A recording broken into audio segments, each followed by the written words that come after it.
Howdy, everyone. Welcome to the ComicBase Livestream. I'm your host, Pete Bickford. Well, and it's another perfect launch to the show. Let's see if I can bring the focus in a little bit better. There we go. Hi, guys. Unfortunately, our esteemed moderator, Mr. Gregory Hecht, is not here today. He's off celebrating his anniversary. Can you guys believe it's been a year since that guy got married? Anyway, congratulations to them both. Anyway, want to say hi to everyone. I'm Pete Bickford. I'm the guy who did ComicBase and a few other things. And for the next while, probably not an hour today, we're going to try to do this one kind of short. We'll be talking about news things happening in ComicBase. A lot of stuff's happening from Computex, new CPU developments and things like that are going on in the world that I think are going to have some pretty big shakeups in our next computers that we all buy. A bit about AI, a couple of weird things going on there, and but then we're going to try to get out of here as quickly as we can because I am up to my eyeballs in work right now, and that's just I got to get. I mean, as much as I love talking to you guys, I got to get some points on the board with ComicBase. So anyway, before we get into it, though, I do want to say thanks everyone for coming. Mike Beam's first in the house here from the Pacific Northwest in Vancouver, Washington. And it looks like the weather is beautiful for everyone looking all around. Department of Comics is in the house from New York City. Robbie Weinberg from out there. I believe New Jersey, if memory serves. Jet City Comics, Brian Price from Dallas. And yeah, smash that like button. Oh, please, yes, thank you. In lack of having a competent moderator and producer behind the scenes here, I'm going to need to remember to say all the appropriate things myself. Please, if this is the sort of thing you guys like, please like that comments, and if you would, please leave a comment on the video on YouTube. It does a world of good in terms of actually getting that to get dispensed in the algorithm. But anyway, let's get into it a little bit. Let's see. Sorry. Note I had to myself is, yes, it'll be a fast one. After all, nothing's really been happening in the news lately, right? Well, anyway, nothing that we're going to be talking about on this show. Anyway, so things that are happening in comic-based land. We have finally just rolled out the serial numbers to the dev group. The dev group is all the folks who are not part of the comic-based development team, but who are helping us out as customers and just active users. We're basically invite a bunch of you behind the scenes to watch us as we try to get the next version of ComicBase together. We invite you onto the company Slack. You get to see pre-advanced builds as we're going, see all the bugs as we develop them, and get to really shape things with your comment. It's been incredibly valuable having the feedback of live people on different configurations in different parts of the world and such, being able to try out builds as we're doing them, because we're starting to pull into the development cycle on the next version of ComicBase in earnest right now. The serial number's just been dispensed. If you are part of the group and you did not get yours, please reach out to me, pbickford@humancomputing.com. Hopefully the button is working this week. No, apparently not. pbickford@human-computing.com. Yeah, I tested out the button that kicks off the animations at the beginning of the show, and that one works. So yeah, of course you can't have two things work in a row. I mean, what kind of show would this be? Anyway, but that's going. Other things happening. We have a separate effort going on right now where we're having the next version of the ComicBase mobile app is in development, and we're working with an outside developer on that one, and that one's coming along very nicely. Hopefully we'll have some final builds that we can start submitting to the app stores, because if you guys have never developed a mobile app before, actually writing the code is only half the battle. It might not even be half.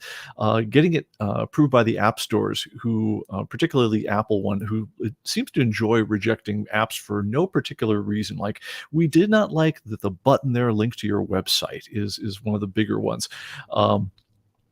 But anyway, it's always an adventure, and it tends to delay the process quite a bit. The Android App Store, not so bad actually.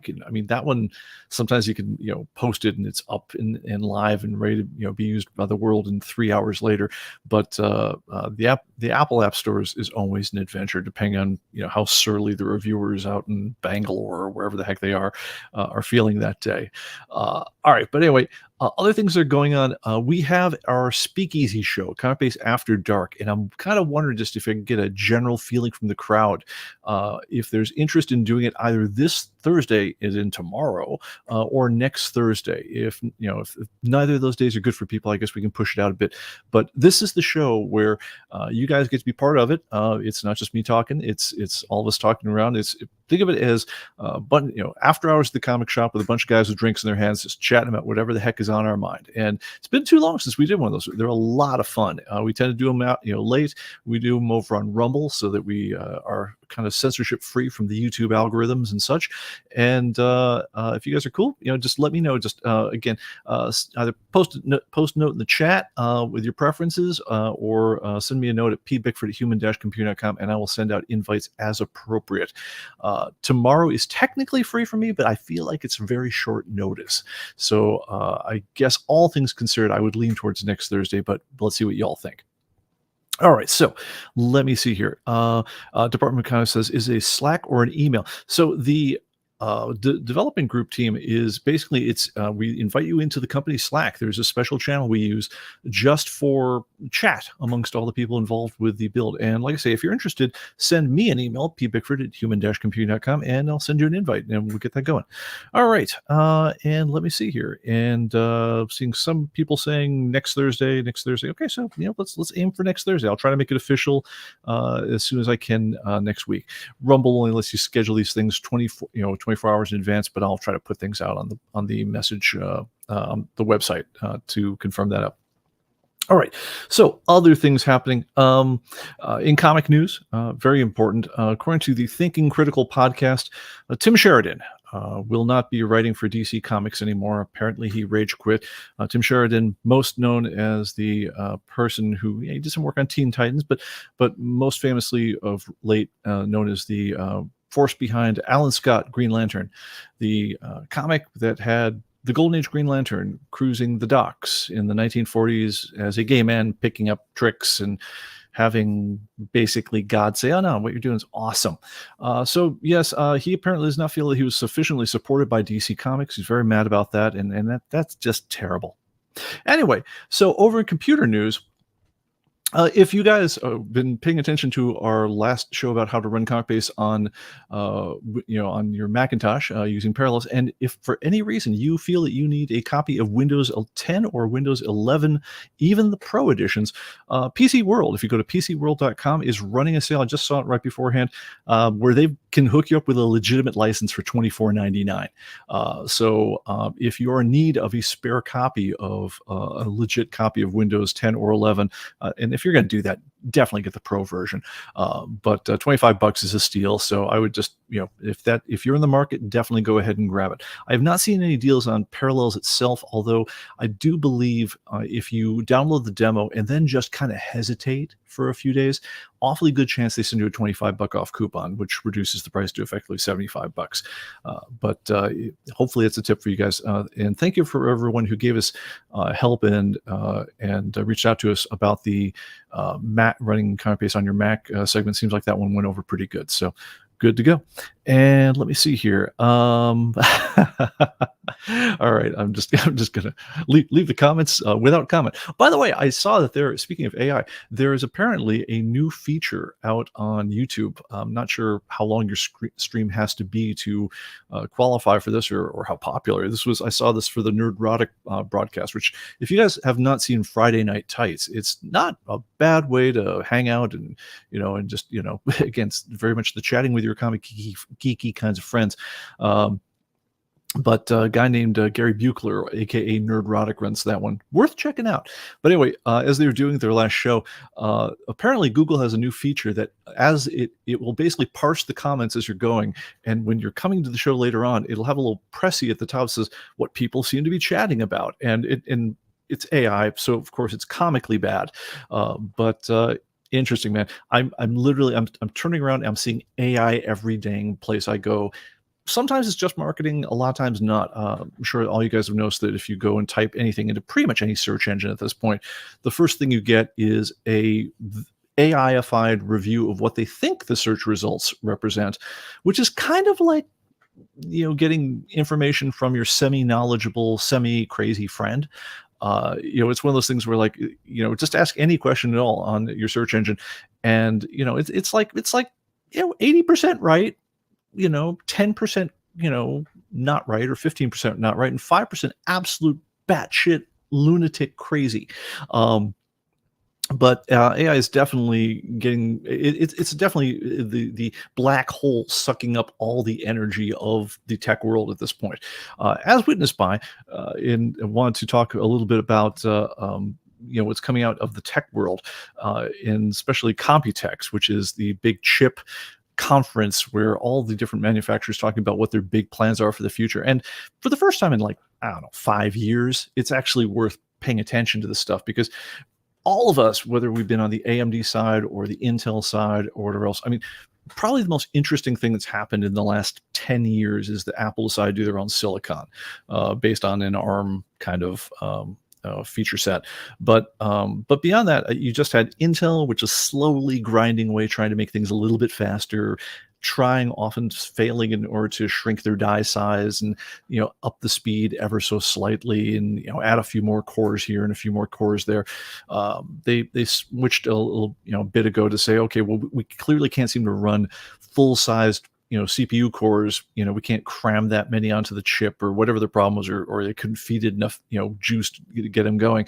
And so they came up with the idea of, well, what if we split it between, we'll have a bunch of full on CPU cores which do the heavy lifting, and then we'll have, they call them efficiency cores, ones that will spin them up as needed. They're not quite as capable, they don't run as fast, but well, we can cram more of them onto the die, and so we'll get that going. So we've been slowly tick-tocking, to get a little faster performance. But honestly, for the last 10 years, it's been dull as anything out in the CPU world, and that's really changing this time around.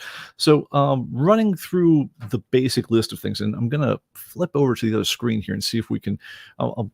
I did not have a chance to come up with full-on diagrams for any of this stuff, or come up with a big presentation, because again, we're really up to our eyeballs in things. But I did want to run through some of this. So Intel's next version of things. Now, Intel's usually been on a thing called they call it their tick-tock cycle. So the tick is, every year, every second year, they will introduce a new numbered processor where it changes the die up, and adds new features and so forth. And then the talk is the next year out, is they usually try to do a speed bump on it or something like that. Intel is really feeling the heat, I think, at this point, where they feel like things are changing fast enough for them, and they've been kind of flagging for long enough that they are radically changing up their strategy. They, instead of just saying, okay, yeah, well, last time out was the i14 processors, which were like 8% faster than the processors before them, but they consumed like 50 watts more. It was ridiculous how much juice these things suck down. In the meantime, AMD is actually starting to, with their Zen 5 architecture, it was, Zen 4, Zen 5 is really starting to, they went from being like the budget alternative to becoming like, yeah, maybe that's actually the one you want to go with in terms of like overall performance, and it doesn't melt down your house when you actually, turn the thing on. Anyway, so Intel this time out is they're introduced a new thing they're calling the Lunar Lake, and so this one over here, they're basically they're really just changing up the architecture dramatically. They're adding in built-in AI capacity on the whole thing. They are they're building in, for their laptops in particular, the memory sticks are actually built. They're 16 or 32 gigs worth of RAM is built right onto the core, so that they don't have to run a bus over to the memory. Of course, it also means that for those guys right there, you can't actually expand the memory past that. It's whatever you bought with this with the PC is what you get. Grant, these are for laptops, these ones out here, and so in service of better performance and better heat dissipation and less power usage and so forth, you do make compromises like this. But that one's dramatic in terms of how different it is. Other things that are happening onto it, they're getting rid of hyperthreading. Hyperthreading was a technique that Intel used to use to basically allow them to simulate having more cores than they did before. But between the switch the efficiency cores and processor cores and everything, it just became one of those things that it didn't make sense to support anymore for them.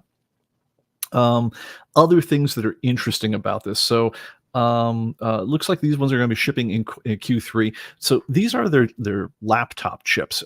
They come baked in with Bluetooth 5.4, I believe USB 4, and so forth. But honestly, not. I mean, oh, I'm sorry. And then the other thing that's very interesting about them is that they also come with a NPU built in, a neural processing unit, so that they can do AI stuff. And the NPU, let me see if I can find the specs on that one. And this is even for laptop-based things. What are they saying? It looks like they will be going at 11.5 tops. Tops is trillions of operations per second. Anyway, so these ones are nowhere near as big as I'm sorry, the Meteor Lake, which is the current generation that they're doing right now, is 11.5 tops. The new ones are going to have 48 tops. Now, what the heck? Why do I care about tops? So apparently, as we talked about in a previous show, Microsoft is introducing this concept of a Copilot Plus PC, which there's going to be whole features baked into Windows 11, including the infamous recall and other things, which are going to require a neural processing unit running at 40 trillion operations per second or better just to even use the feature. So, I mean, absolutely crazy what, the kind of requirements that are coming out of nowhere for laptops, for goodness sake. Wow. And my board just, oh, there it goes. All right. Excellent. But no, sorry about that. No, that's not my board switching. That's my camera switching. Let's see if we can come on back to this one. Yeah, and there we go. Excellent. But this is on a laptop, is they're requiring this kind of oomph in order to do AI type stuff. So let's talk about that for a minute, because after Intel, AMD, ARM, all these guys are packing laptop chips with these NPUs in them that are running, like bats out of hell. For what exactly? I mean, what the heck is an NPU anyway? So, I mean, let's talk about that for a second, because I mean, I've been a computer science guy forever, and I had to research this thing before the show. So I'll see if I can boil it down. A lot of you guys know about CPU. CPU is like the basic brains of your computer, right? And if you guys have a more bitchin' computer, you have a thing called a GPU, a graphic processor unit. Now, why do you need a separate computer inside your computer just to run graphics? Well, the whole idea of this goes way back. My Apple II, at one point, I could buy a floating point coprocessor card for it. So when it wanted to do mathy type things, it could do it more efficiently. CPUs have gotten much more advanced over the years. They've added more and more stuff to the basic core, but that core is getting awfully crammed. And you're also trying to, you're trying to run a lot of different processes as fast as you can at the same time. And they call it the chipset architectures. It's all the commands that the chip itself understands are, especially in Intel's case, have gotten very, very complex. Once upon a time, say the Apple II. Apple II did not natively know how to do anything with floating point. I mean, not really. It would fake it because computers know ones and zeros. And you might have noticed that nothing you can do with a 1 or a 0 gets you to a number like 3.598 or something. The way you get there in computers, to do floating point stuff, is you say, a floating point number, I'm going to represent it by a mantissa. And I forget the other half of it. It's like a multiplicand or something. But basically, I'm going to come up with a number which represents, sort of like the overall degree I'm talking about, and the other one that represents how many times powers of 2 I'm going to multiply down to get there. And you do very involved bit shifting and goo in order to get any kind of multiplication type stuff to happen.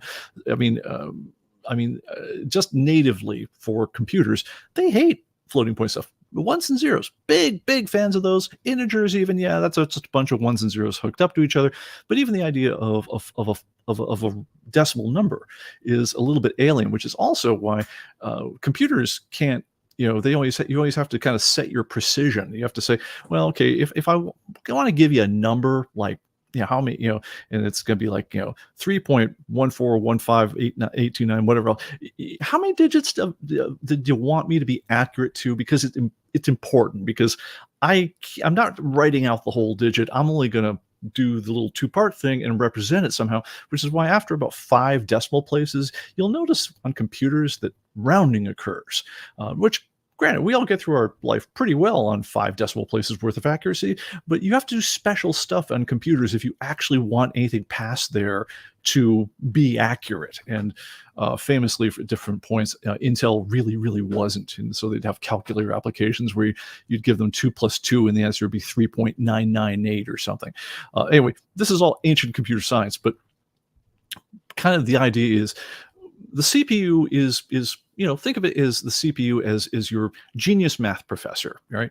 And the GPU is think of that one as second grader, but a whole school of second graders who are really, really good at doing basic stuff, basic math, and we have a room full of them. We have they call them CUDA cores on the Intel stuff. But you talk about my graphic processor has 384 CUDA cores. Think of it as we have 384 second graders upstairs who are adding and dividing, but that's all they really know how to do. But damn, they can do adding and dividing fast. I have a whole classroom full of them. They kind of separate the work of doing math that way on gaming and high-end applications between the genius math professor you have in your main processor and the school full of second graders. This, of course, and anyone who works in the chip industry right now is right now immediately imagining the very, very involved fisking they're going to do with this whole thing. It's like, no, it's much more complicated than that. Yes, yeah, I know it is, but it's the general idea for why we sort of mix these things up. Anyway, when computer graphics came along and we need to be able to render 3D textures and we need to be able to do a lot of things very, very quickly, you couldn't make the main processor do that and have the computer do anything else. And so in order to sort of break up, the whole thing and make it so you could actually walk around in Call of Duty and play, any kind of games with any kind of efficiency, they need to basically employ another computer to handle that kind of work. Well, now here we go again, now we want to do AI stuff. Well, what kind of stuff is AI? Well, it turns out AI, if you guys ever want to have, you remember I don't know if this was, probably was college math for people, but if you remember linear algebra and matrix multiplication and dot products and all that kind of stuff, apparently AI, the main thing it deals with is lots and lots and lots of matrix operations, which, as it turns out, matrix operations are really, really simple. But my God, if if you thought that the GPU was going to be a room full of second graders doing basic math problems compared to the CPU doing the high end math type stuff, this is more like the first graders. Matter of fact, matrix math is just honestly add, multiply, divide integers for the most part. It's piece of cake, but my God, there's a lot of them, which is why you start talking about things like trillions of operations per second. Well, what the clever folks who design chips figured out is if you made a processor that's really specialized in doing the really basic stuff, and doing it really, really fast, that also means that you could generate this thing and make this in a way that's simple enough that it doesn't generate a lot of heat, doesn't eat a lot of power. You can really clock this thing up, and it doesn't suck the death out of your computer's stuff. Because, I mean, it's infinitely easier work for the processor than doing all the other instructions that go into a modern CPU or GPU. So anyway, what they have done, and they've been able to make this happen in a chipset that makes some kind of sense on a laptop, right? Something where the main thing you want this to do is run without being plugged in and for some period of time without, burning your lap because it got so hot. They've started spinning up these neural processing units to handle AI-ish type behaviors. And what they're hoping is that as we develop AI software, if they detect the process of a neural processing unit, they'll say, oh, hey, don't worry, CPU, don't worry, GPU. And this, by the way, is the kind of work that GPUs used to do. And so, they talk about like, yes, we're going to hire immigrants to do the work that Americans won't do. We're now going to do math that, is the kind that GPUs don't want to do anymore. GPUs were really, really good at doing, the kind of multiplication dividing for like, 3D textures and stuff. This is now simple enough that we're going to put it off to a lower spec piece of gear.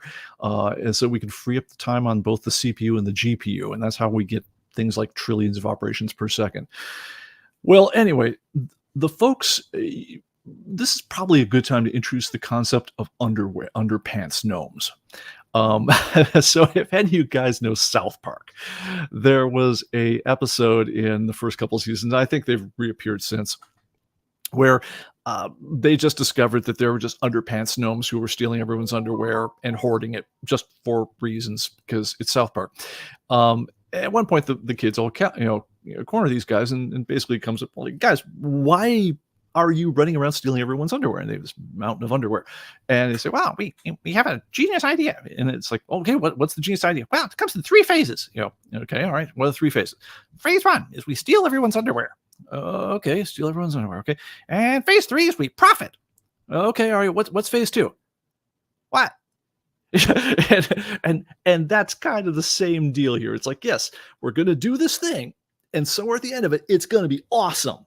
And so all the people who are making PCs right now have decided, we're going to do this thing. We're going to build a 40 trillion operation per second processor into everyone's computer, even the laptops, and then profit, and then awesomeness will occur. The thing that's in the middle, which isn't really, no one that I've seen is being particularly clear about, is how does this help an average guy to have this on your computer? And so, yes, welcome to the underpants gnomery of the tech space. What's going on, as far as I can put it, and I'm being only partially cynical about this. All right, I'm being as only partially cynical as a guy who's been in the industry as long as I have can be. I think what they're thinking is this: we know how to build the chipset. We hear AI is the bomb, and we've seen some really bitchin' demos, and that's great. The problem we've got is right now, when we're running AI chipsets, and they did this at, when NVidia was giving their talk at Computex, they're doing this out of data centers that are like, they're nothing but walls to wall high-end GPU units, all stacked up with practically plugged straight into the side of a nuclear reactor in order to power them. I mean, it's ridiculous how much power these things burn. One of NVIDIA's big announcements for the whole thing was, we have a new version of, I think they called it, was it Blazor? Let me see here. Blackwell. It's their data center processor. And yes, one of our big Uber chips here, it's like having 8 graphic cards all at once. And so we can stack these even harder together. And again, just run the extension cord straight to the side of the nuclear reactor you'll need to power it, and you'll be great. But anyway, they are getting a little tired, all these people with their AI wizardry, of being the ones who have to do all the computing. So someone thought, well, what if we let all y'all do that? And so we'll do some of that computing on your local thing.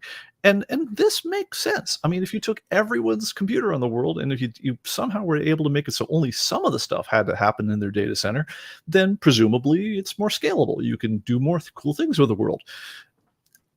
I have not yet heard how this actually happens in the real world, but I'm sure the underpants gnomes have got this under control, and it's going to happen real soon now.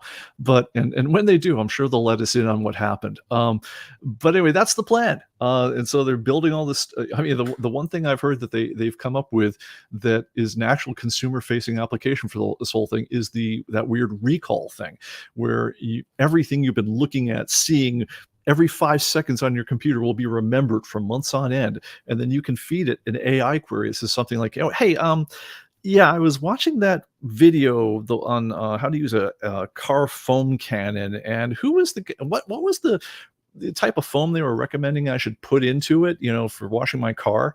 And in theory, this thing will be able to say, oh yeah, that was like 3.5 weeks ago, and you were watching Pan the Organizer's YouTube channel, and it was this type. I mean, that's the use case they've come up with. And I'm not sure how compelling that use case is, but my God, are they throwing the weight of the industry behind it until they have something else. Anyway, so by the way, I've been babbling for a while, so I just want to say hi to a couple folks on here. Ed's join us here. Let's see here. Blah, blah, blah, blah, blah, blah, blah, blah. Okay. Sorry, I gotta, wow, I have been talking for a while, so I need to go back here. All right, so Bill Cox, welcome from Belmont Stakes near Saratoga Springs. Sweet, excellent. Department of says, thinking about making the still pictures talk from a previous show, make ComicBase animate the covers. Oh my god, that would be horrifying. And now that you said it, I kind of want to see what, yeah, this what he's referring to, I believe, is the emotive picture alive. Can you imagine just take a soundtrack to, I don't know, Hello Dolly, and put the cover of the latest Spawn in it and see what happens? I mean, that could be horrific. And now I really want to do it. Hello to Ed and everyone. Let's see here. Any update on the ComicBase app? Yeah, we just did it. And so anyway, some love for linear algebra. It's funny because I was not a fan of calc. Calc was not a fan of me. And where my math, I was great with math until calc, and then it was really really ugly until differential equations came back in linear algebra, and then suddenly everything got better again. But yeah, no, it's anyway, so so it goes. Let's see here. Oro's joining us here from Cusco, Peru. Heck yeah, that sounds awesome, man. We gotta see some pictures. All right, well, anyway, so that is that stuff. So let me get back to it. So we talked about a lot what Intel's been up to in this whole thing. They have a desktop version of their processors coming out, which is called Arrow Lake. That one, their Arrow Lake processors, which Intel has famously not been particularly, interested in conserving power. So, but they are promising up to 68% better IPC, which is instructions per clock. Basically, they can't really figure out how to make this thing crank over much faster. They're revving it, I believe, 5.7 gigahertz clock performance is as fast as they can get the engine to go. But they figured, hey, we've got some awesome stuff happening where for every tick of the engine, we can run up to 68% more stuff. Realistically, 16% is probably more realistic. 68% would be like the one instruction used the one time ever, optimized in the perfect thing. But numbers like 15% better is probably more what they're talking about. But that's another one where they're promising say 48 trillion operating tops. I'm just going to start saying tops. Trillions of operations, NPU built into those chips as well. No word, by the way, on cost of any of this stuff.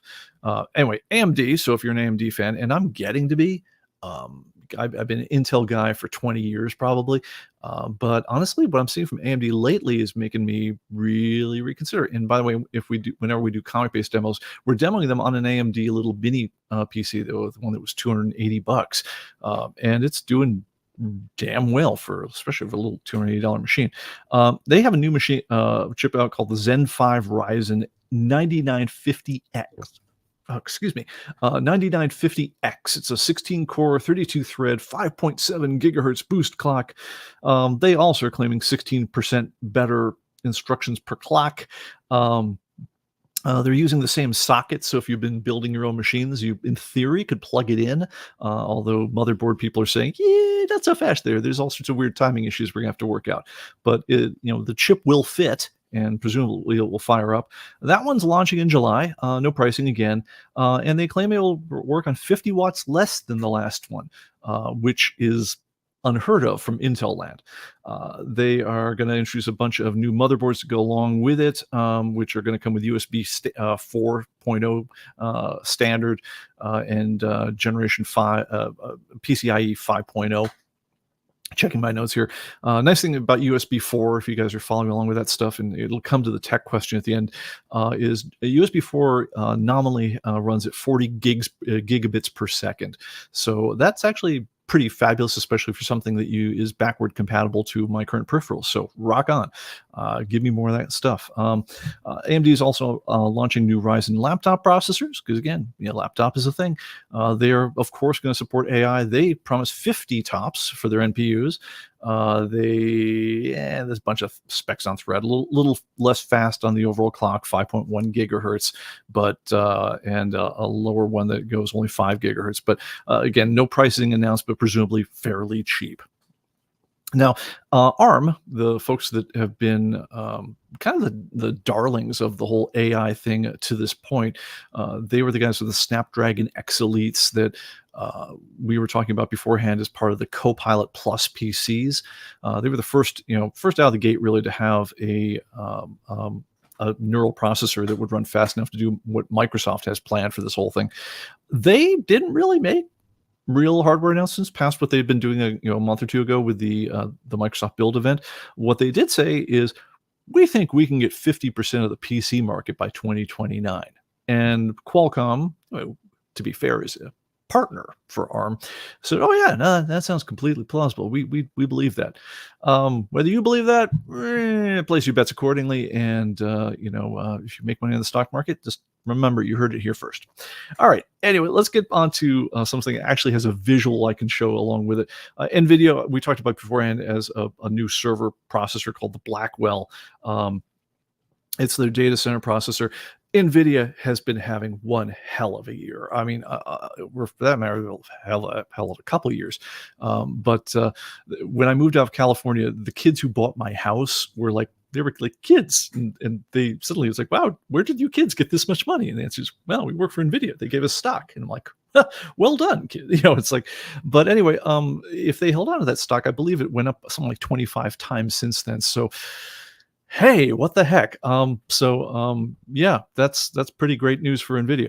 NVIDIA, by the way, is their stock just, it was just below $1,000 a few weeks back. It's now right around $1,200 after this last set of announcements, and they've announced a 10-for-1 stock split, which is happening today or tomorrow, I believe. So wowie, wowie, wow! NVIDIA has been absolutely rocking out. I mean, they've been a company that has they've been the lucky or fortunate or prescient people who behind any number of trends in the last decade or so. Everything from the rise of high-end gaming with 3D and things like that, which required a separate GPU. Once upon a time, was it AMD bought, what was the name of the company that they bought? But there was a competitor whose name is blanking on me.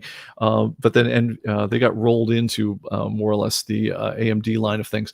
And then NVIDIA was more or less loosely teamed with Intel, but was their own company. They got to the point where they sold just about all the graphic cards you could do, and then graphics got really, really good and really, really demanding, and suddenly people couldn't buy enough graphic cards.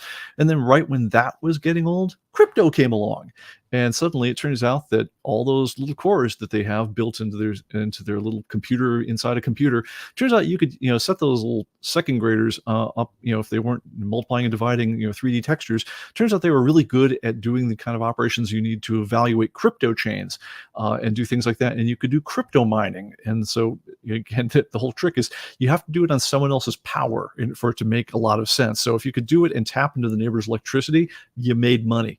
But for years, when crypto was getting off the ground, NVIDIA could not keep CPUs in stock. I mean, it's just as fast as they could make them, they were gone.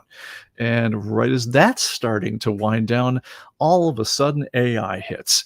And it turns out that all over again, you need as many of those little second graders as you can for powering all the world's stuff all over again. So NVIDIA has been unbelievably well placed in this world of ours to make a crap ton of money. And they are once again doing their stuff. They had what was interesting, easily the least impressive keynote from what they were showing. And it's, I'll show just a bit of it. So, let me see. And it's funny because I'm pulling these things from YouTube stuff, and I know as soon as I play an audio on YouTube, it all goes down. But I love the headline is "New NVIDIA digital humans look super photorealistic in Tech Demo 2024. Insane graphics in real time." Okay, well, let's play the part that looks good, and then let's talk about it for a second. So here we go. And by the way, it's called real-time rendering, which is to say they didn't pre-compute any of this stuff. They basically gave it the instructions for what they wanted to show, and it's all the frames you're seeing are happening in real time. So nothing's pre-rendered. So let's watch a little bit of it.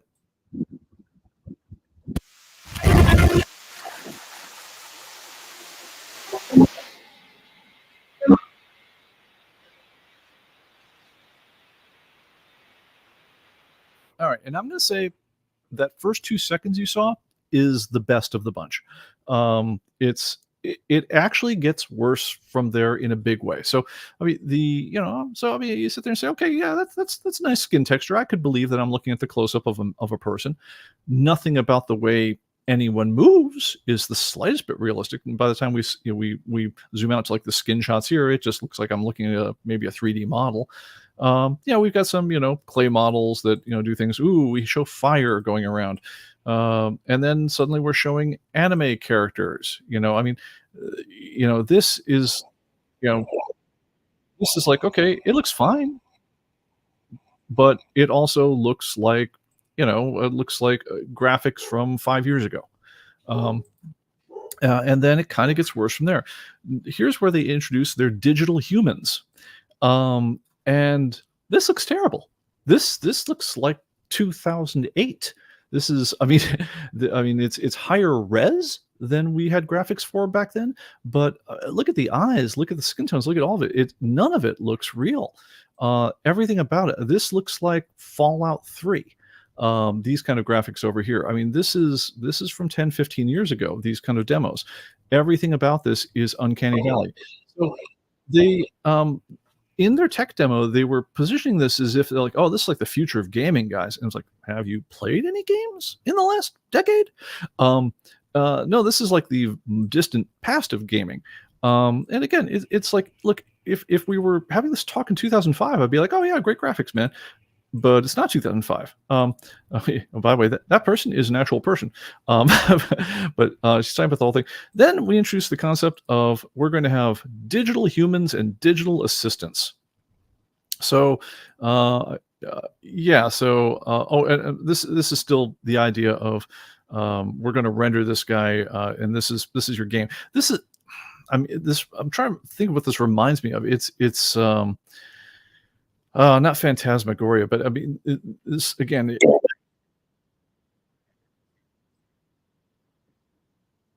The idea is that you could have a decision tree, and you could have this incredibly lifelike, person over there, ever so convincingly deliver three different lines of dialogue. And wow, this is just so dynamic. Not. Anyway, so it's kind of impressive how unimpressive it was in terms of the actual demo images they were showing. But, and now we get into the interesting part of this one.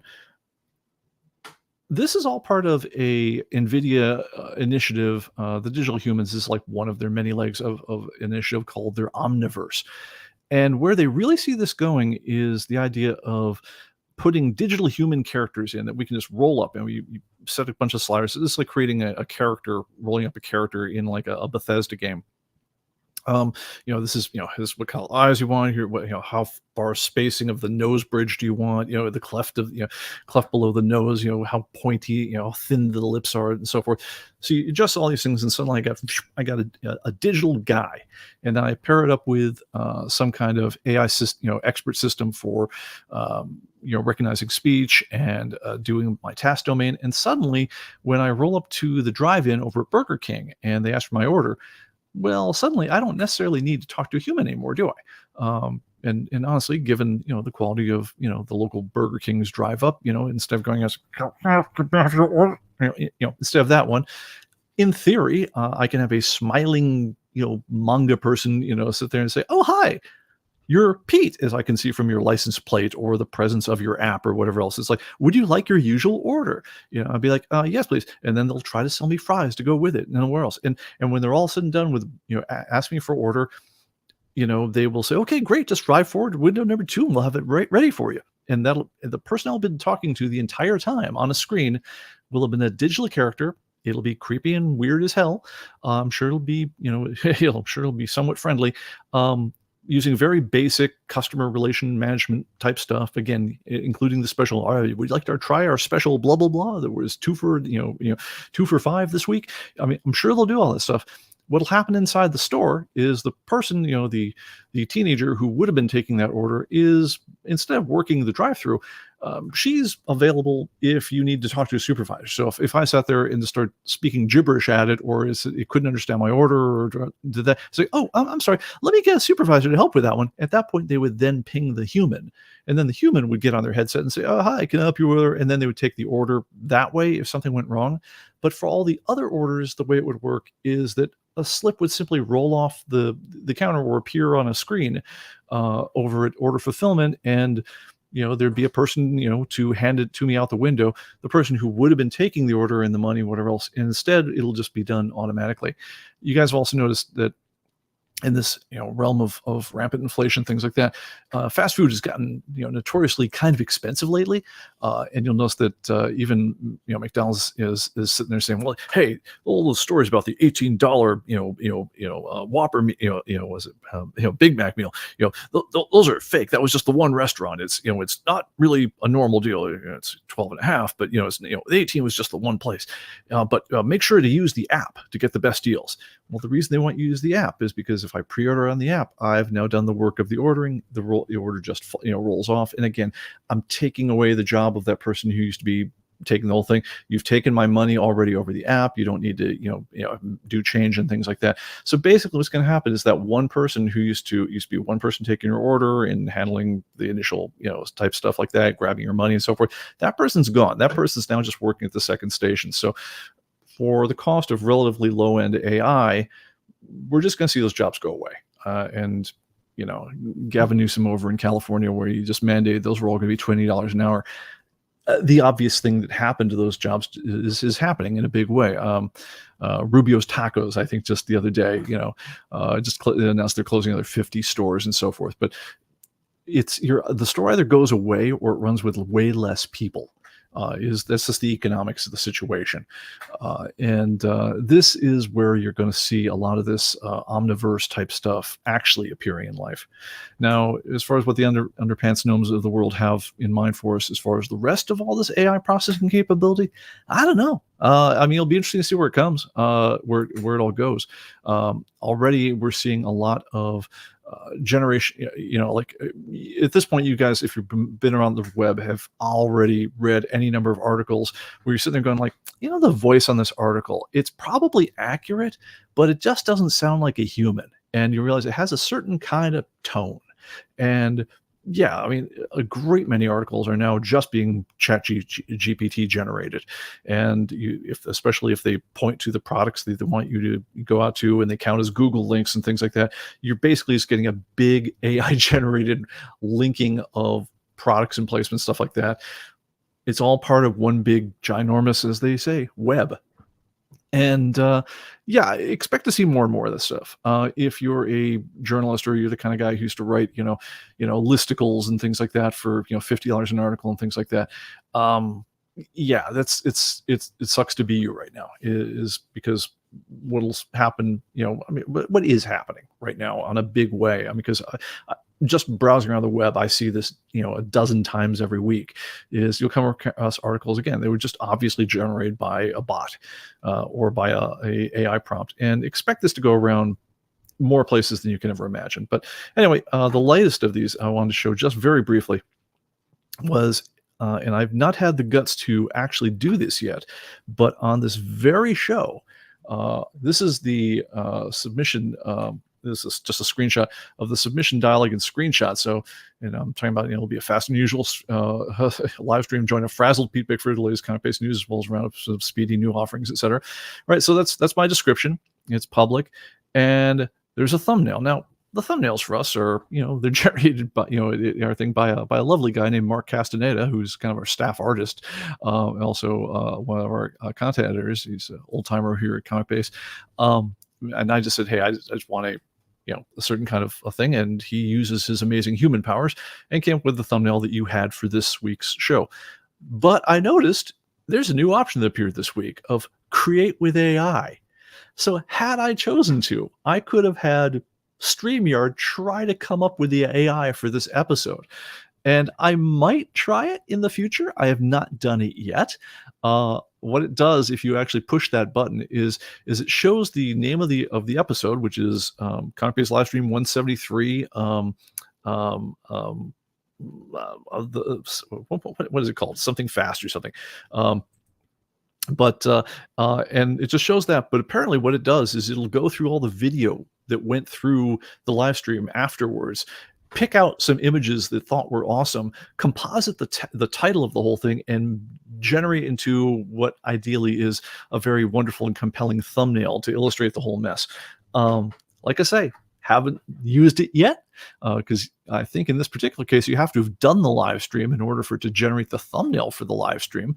But imagine if this feature just rolled out this week, and it did roll out just this week because it wasn't there last week, that you're going to start seeing the thumbnail generation all over the internet anytime now.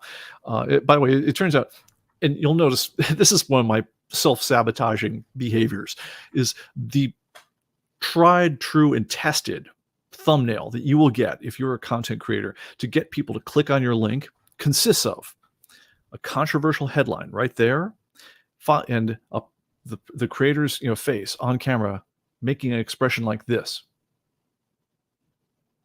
So, just if you imagine that expression with 170, ComicBase live stream 173, and then something controversial, that if it was going to optimize my views, that is the thumbnail it would make. Honestly, we don't have this as our live streams because I'd be embarrassed to have this as the live stream thumbnail anyway. But that is probably self-punishing behavior. All right, so I think that's about all I want to say for now. Oh, I did one tech question I wanted to get to. And this was a good one. It came up. One of our longtime customers on the forums was having a great deal of trouble. He was updating several databases, and he was just wondering, why is it taking so long? And I was like, what do you mean it takes so long? It's like, it takes like 4 hours. It's like, what? And you try it on your machine, and even if it's kind of an older machine, it takes like 5 minutes to do a database, or 4 minutes. And he tried everything. He tried checking viruses and antivirus, and all the things. He tried it all. Tried it a new machine, etc. Still had the same problem. And the thing that we did not know about the situation, which he just revealed, and I'm glad he did because it's a great point, is that he had been, in order to keep his database portable, he had actually put it on a flash drive. So like one of those USB keys, like one of these guys right there. And as it turns out, the USB keys are wonderful, but they are not the same as like an SSD or conventional storage. In particular, unless you buy one that's really geared to be fast for writing, like right now, this show is actually being recorded on a special USB key that I paid $150 for, which has a lot of capacity, but it also has really, really good write speed. Typical write speed on a USB key is somewhere in between miserable and OMFG. Like think of like a tenth or even 100th of the speed of an SSD. And so because we didn't know this part of the picture, and he didn't know it was an issue either, because he say, hey, it's memory, right? Memory is fast, right? It makes sense. It turns out this was not fast in his case whatsoever. Now, it can be sometimes due to the particular USB interface that you're plugged into, whether it's 2.0 or 3.0. But just as often, it's due to the type of memory you're dealing with. So SSDs, they use memory called NAND and so forth. But it basically, their controllers and the whole way they're set up is meant to be able to read and write incredibly fast. SSDs, I'm sorry, not SSDs, but USB keys, on the other hand, are, most of them, and again, you can buy special ones that aren't this way, but most of them are meant to be convenient and cheap.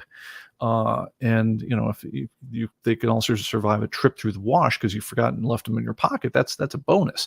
But it turns out if you're actually going to put your production database on them or something like that, they're probably going to let you down in terms of their performance, especially when it involves a lot of go out and read this random bit and write that random bit back. So like, say when you're running a content update, much, much, much slower than if you were just copying the file straight or doing things like that. So interesting point. Honestly, it was so obscure I hadn't even thought to question it. And so the poor guy was very frustrated for a long time trying to solve why it works for everybody else, but not him. But it's a great point. I'm glad he brought it up, because we're talking about tech and what do we do with all these different memory specs and things like that. And that's one that you should keep in mind. So these things are convenient, definitely. But if you want to carry your data around on a third-party device and you don't want to lug a whole other device around with you, consider something like this. This is a Samsung T7. This actually, if you were to crack the case on this, and there's just a little USB connection right there, a USB-C. But if you were to open the case up on it, you would see just a big stick it's an SSD. It's a stubby SSD inside. Samsung's famous for their SSDs, very high performance, and this sucker will read and write at like I think. I'm making it up at this point, but I think it's like, I think the read speed is like 3,000, 3,000 megs per second or something. But many times faster than this guy right here. So if you need something like this, like you want to keep your production files around, and like I use this one right here with my old Mac laptop because this thing holds 2 terabytes, and my old Mac laptop, because Apple has incredible markups on their memory. That thing only came with, I think, 256 gigs of space to start with. So anyway, this guy, I want to say I caught it on sale, and watch out, especially for the Amazon sale days, because these things tend to go on sale a lot during the Amazon Prime days. But if you're in the market for this sort of thing, I know you can get the 512 gig version at Walmart right now for $50. But like the 2 terabyte version, which is this guy right here, I want to say I got this for like 110, $120 last Amazon Prime Day. So if you're in the market for this sort of thing, that might be the sort of thing you want. So anyway, we'll leave that at that. All right, guys. Well, that will do it for me. Thank you all for coming here. And I will see you on the next one. Please like and subscribe, and you have a great day. Bye-bye.